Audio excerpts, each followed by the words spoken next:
ఇది కేవలమొక ఎన్నికల కథ కాదు, ఇదొక పాలనపై చేసే విశ్లేషణ. అసలు ప్రజలు తమ నాయకులతో ఏం మాట్లాడుతున్నారు? ఇక్కడ చర్చ అధికారం గురించి కాదు, బాధ్యత గురించి. సరే, మనం ఇప్పుడు శ్రీకాకుళం జిల్లాలోని నరసన్నపేట నియోజకవర్గాన్ని చూస్తున్నాం. ఇది మ్యాప్లో కేవలం ఒక చుక్క కాదు. ఇక్కడి నేల, సముద్రం ఇవే ప్రజల జీవితాల్ని, వాళ్ల ఆశల్ని తీర్చిదిద్దుతాయి. వీళ్లంతా నిజమైన మనుషులు, వాళ్లవి నిజమైన సమస్యలు. వాళ్ల గొంతు వినడమే ఈ విశ్లేషణ యొక్క ముఖ్య ఉద్దేశం. ఒక విషయం గుర్తుంచుకోవాలి, ఎన్నికలంటే యుద్ధం కాదు, అది మన భవిష్యత్తు గురించి మనం జరుపుకునే ఒక సంభాషణ. సో ఈ ఫలితాన్ని మనం గెలుపోటముల కోణంలో కాకుండా ఓటర్లు పంపిన ఒక సందేశంగా చూద్దాం. ఆ సంభాషణలో ఏముందో అర్థం చేసుకునే ప్రయత్నం చేద్దాం. రైట్, ఇక మొదటి విభాగానికొద్దాం, నేల మరియు తీర్పు. అసలు ప్రజల నాడిని ఎలా అర్థం చేసుకోవాలి? ముందుగా ఈ నియోజకవర్గం యొక్క సామాజిక ఆర్థిక స్వరూపమేంటో చూద్దాం. చూడండి, నరసన్నపేట కథ మొదలయ్యేదే గ్రామాల్లో. ఇక్కడ దాదాపు 84% మంది గ్రామీణ ప్రాంతాల్లోనే ఉంటారు. అంటే చిన్నకారు రైతులు, మత్స్యకారులు, వీళ్లే ఈ ఆర్థిక వ్యవస్థకు వెన్నెముక. వాళ్ల రోజువారీ బతుకుపోరాటమంతా సాగునీరు, గిట్టుబాటు ధర, చేపల వేట వీటి చుట్టూనే తిరుగుతుంది. మరి వాళ్ల సమస్యలు కూడా సహజంగానే రోడ్లు, కాలువలు, మార్కెట్ సౌకర్యాల గురించే ఉంటాయిగదా. సరే, ఇప్పుడు సంఖ్యలేం చెప్తున్నాయో చూద్దాం. ఓట్లు చెప్పిన కథలో ఒక పెద్ద ట్విస్టుంది. అదే ఈ విశ్లేషణకు మూలం. 2019లో చూస్తే అధికార పార్టీకి 11.7% మెజారిటీ వచ్చింది. ఇది మంచి గెలుపే, కాదన్లేం. కాని దీన్ని తిప్పికొట్టలేనంత పెద్ద మెజారిటీ కూడా కాదు. దీన్ని మనం బేస్లైన్గా తీసుకుందాం. కట్ చేస్తే 2024 సీన్ మొత్తం రివర్స్. తెలుగుదేశం పార్టీ ఏకంగా 16.6% భారీ తేడాతో గెలిచింది. అసలు ఇంత పెద్ద మార్పు ఎలా వచ్చింది? అంటే కేవలం 5 ఏళ్లలో అధికార పార్టీ ఓట్ల వాటాలో దాదాపు 13 పాయింట్ల పతనమన్నమాట. ఇది మామూలు ఓటమి కాదు. ప్రజా మద్దతు ఏ స్థాయిలో తగ్గిపోయిందో ఇది స్పష్టంగా చూపిస్తోంది. ఈ చార్ట్ చూడండి, మీకు విషయం ఇంకా క్లియర్గా అర్థమవుతుంది. వైఎస్సార్ కాంగ్రెస్ పార్టీ ఓట్ల శాతం 51.8% నుంచి 39.8%కి పడిపోయింది. అదే టైంలో టీడీపీ ఓట్ల శాతం 40.1% నుంచి 56.4%కి పెరిగింది. అంటే ఇది ఆల్మోస్ట్ ఒక జీరో సమ్ గేమ్లా ఉంది. ఒక పార్టీ కోల్పోయిన ఓట్లు దాదాపుగా ఇంకో పార్టీకి వెళ్లాయి. ఓకే, ఏం జరిగిందన్నది మనకిప్పుడు తెలుసు. ఇప్పుడు అసలైన ప్రశ్నకు వద్దాం. ఎందుకు జరిగింది? ఈ ఓటమి వెనుకున్న కారణాల్ని లోతుగా పరిశీలిద్దాం. ఇక్కడ చాలా ఆసక్తికరమైన విషయం గమనించాలి. అధికార పార్టీకి కొన్ని బలమైన ఆస్తులున్నాయి. అమ్మఒడి లాంటి సంక్షేమ పథకాలు, ధర్మాన కుటుంబానికున్న బ్రాండ్ ఇమేజ్, ఇవి కనిపించని బలాలు. కాని మరోవైపు రోడ్లు, కాలువల లాంటి ప్రజలకు కళ్లకు కనిపించే మౌలిక సదుపాయాల కల్పనలో బలహీనపడ్డారు.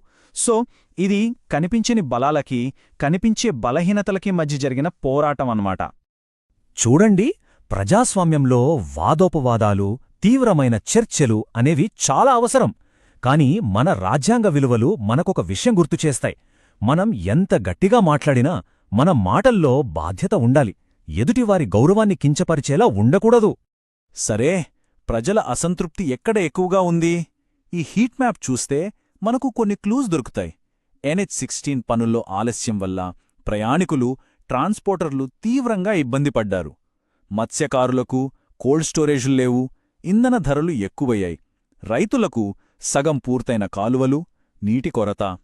ఇక సంక్షేమ పథకాల విషయానికొస్తే పెన్షన్లు, ఇళ్ల నిర్మాణంలో ఆలస్యం, ఇచ్చిన హామీలు నెరవేర్చలేదు అనే భావనను బలంగా నాటాయి. సరే, ఇక్కడ జరిగిన పొరపాట్లు అర్థమయ్యాయి.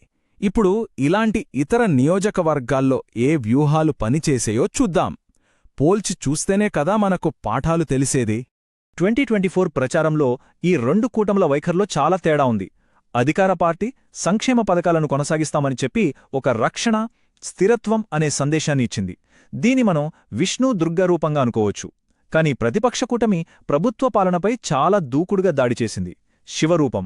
అదే సమయంలో ఒక కొత్త కూటమిని ఏర్పాటు చేసి ఒక సృజనాత్మక రాజకీయ ఆవిష్కరణను చూపించింది, బ్రహ్మరూపం. సో ప్రతిపక్షం యొక్క ఈ దూకుడు, భవిష్యత్తును చూపే వ్యూహం ముందు అధికార పార్టీ రక్షణాత్మక వైఖరి నిలవలేకపోయింది.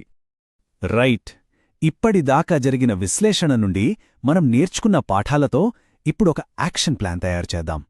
ప్రజా విశ్వాసాన్ని గెలుచుకోవాలంటే ఏ నాయకుడైనా ఫాలో అవ్వాల్సిన ఒక బ్లూ ప్రింట్ ఇది. ప్రజా విశ్వాసాన్ని తిరిగి సంపాదించాలంటే ఈ 4 స్తంభాలు చాలా ముఖ్యం. 1 ప్రాథమిక మౌలిక సదుపాయాలు అంటే రోడ్లు, నీళ్లు లాంటివి. 2 జీవనోపాధికి హామీ, రైతులు, మత్స్యకారులకు ఆర్థిక భద్రత కల్పించడం. 3 ఫిర్యాదుల పరిష్కార వ్యవస్థ, ప్రజలు చెప్పేది వినాలి, స్పందించాలి. ఇక 4ది అన్నింటికంటే ముఖ్యమైనది పారదర్శకత. పనులు జరుగుతున్నాయని కేవలం చెప్పడం కాదు, చేసి చూపించాలి. ఈ రోజుల్లో పాలనలో టెక్నాలజీ వాడటం చాలా అవసరం. డిజిటల్ గ్రీవియన్స్ హెల్ప్లైన్ లాంటివి ఏర్పాటు చేయడం మంచిదే. కానీ ప్రజల డేటాను తీసుకునేటప్పుడు, దాన్ని వాడేటప్పుడు చాలా జాగ్రత్తగా ఉండాలి. వాళ్ల గోప్యత, వాళ్ల సమ్మతికి సంబంధించిన చట్టపరమైన, నైతిక సూత్రాలను ఖచ్చితంగా పాటించాలి. ఇది వాళ్ల వ్యక్తిగత గౌరవానికి సంబంధించిన విషయం. ఈ ఒక్క వాక్యం చాలు ఈ మొత్తం బ్లూప్రింట్ సారాంశం చెప్పడానికి. అత్యంత శక్తివంతమైన సందేశం ఒక నినాదం కాదు, అది ఒక కార్యాచరణ ప్రణాళిక.